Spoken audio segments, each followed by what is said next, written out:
Today we speak with human rights activist and attorney Dan Kovalik, who returned this past weekend from a visit to Palestine. So fill us in. What was the trip like? What'd you see? Well, it was an amazing trip. I spent time in Ramallah and Abira, which is a twin city to Ramallah, and went to Bethlehem and went to some villages, old villages. One is one of the oldest villages in Palestine. Give us a time frame. When did you land and when did you get back so we know what's going on in the background? Yeah, I landed, I got into Palestine December 3rd, and I left on December 9th. Good. And it was incredible. I went by myself. I flew to Jordan and then took went by land across the bridge, across the Dead Sea, right, into the West Bank, because really the Tel Aviv airport it's open technically, but there's very few flights out of there now because of the war. And I have a number of friends in the West Bank who took amazing care of me. And of course, that's always the thing that has to be emphasized. I mean, the kindness of Palestinians I have found in my life. And, every one of them has a story. I mean, first of all, I joked with one Palestinian, and he agreed with me. I said, I don't think I've met a Palestinian of a certain age that hasn't been in jail, in an Israeli jail at one time or another. And it seems to be true. If you're at least middle age, you've been in jail for some time for some sort of either resistance activity or just, for, as one guy said, for being Palestinian. Yeah. And, what I wanted to do, I wanted to get to Gaza. I still do, but that's obviously a hard nut to crack. And meanwhile, while the world is focused on Gaza, and they should be, the truth is the Israelis are really upping the repression and attacks in the West Bank, too.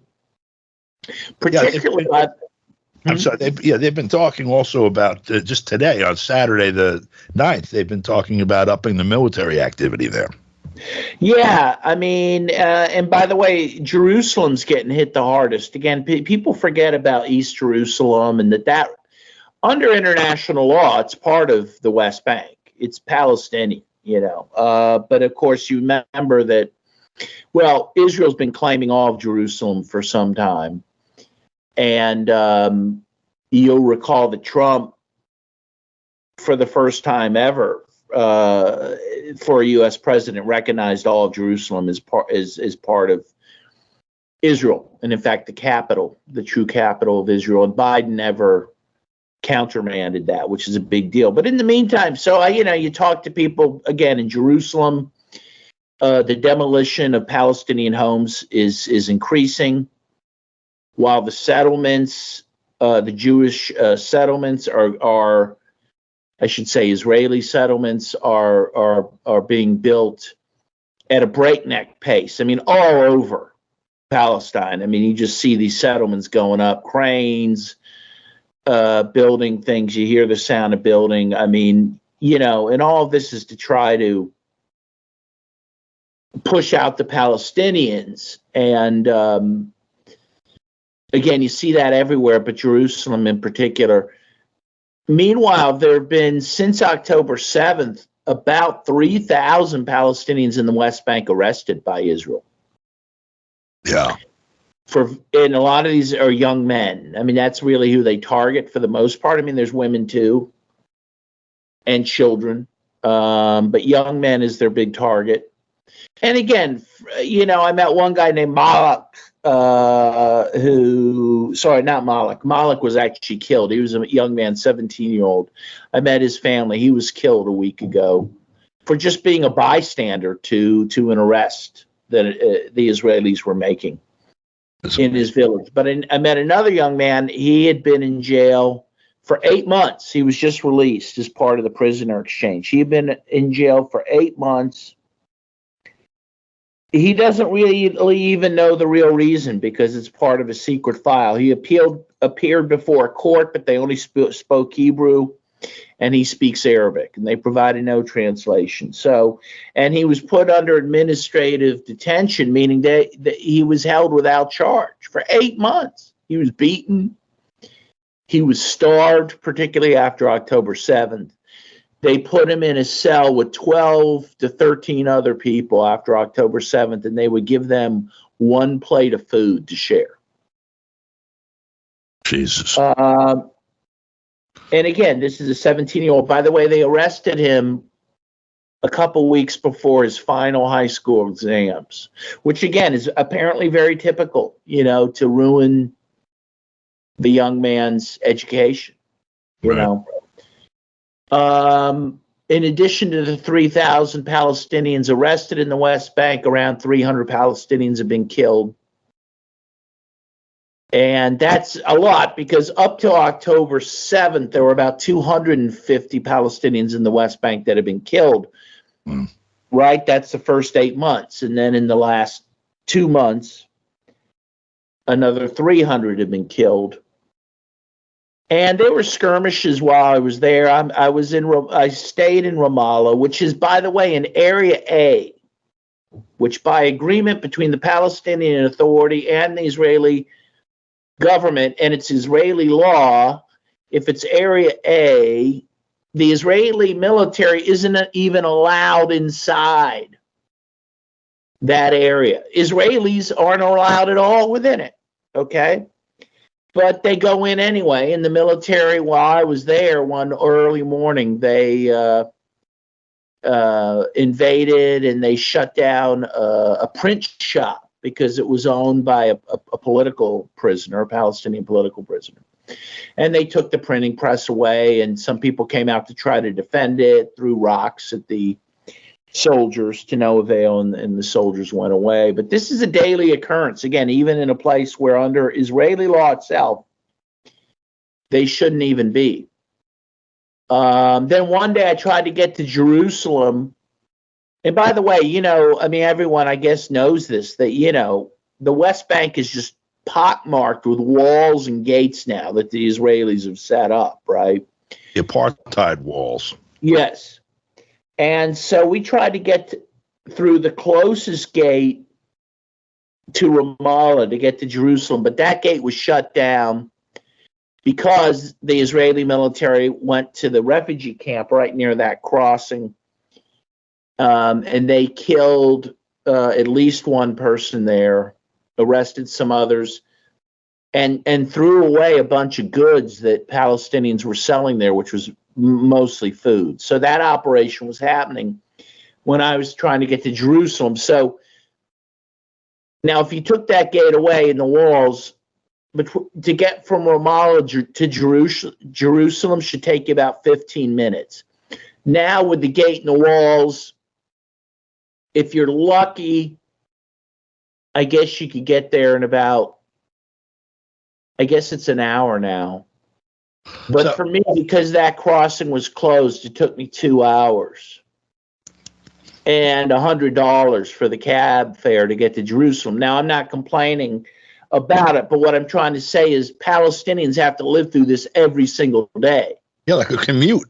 All of a sudden, they have to take 2 hours to get to work.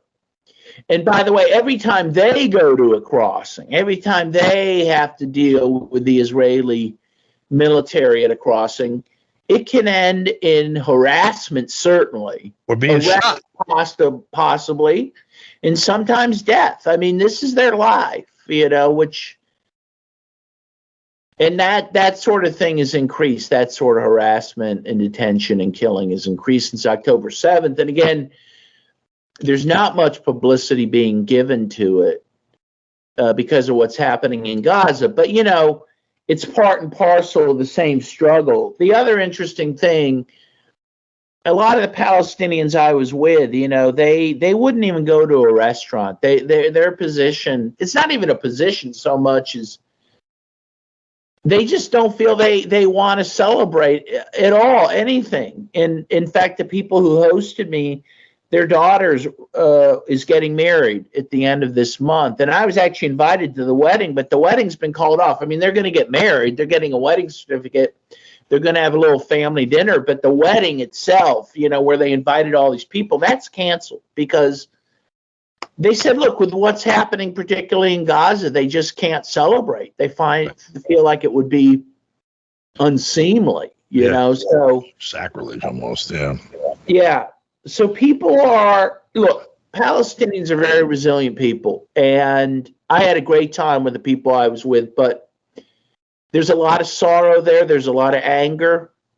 And I told someone if I lived there, I'd be angry every day. I'd be angry all the time.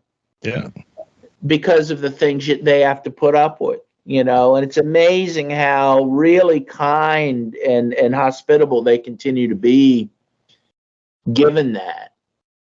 You know, I went to, again, this family where their young son had died a week ago, and they had coffee for me and candies. I mean, this is Palestine, you know.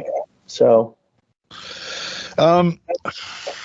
just in terms of the sort of the mindset of people in the West Bank, where again we're hearing the Israelis ramping up their rhetoric and also the actual physical military activity, that, well, we're going to have to start blowing up stuff in the West Bank, basically. That's, I guess, how it plays out.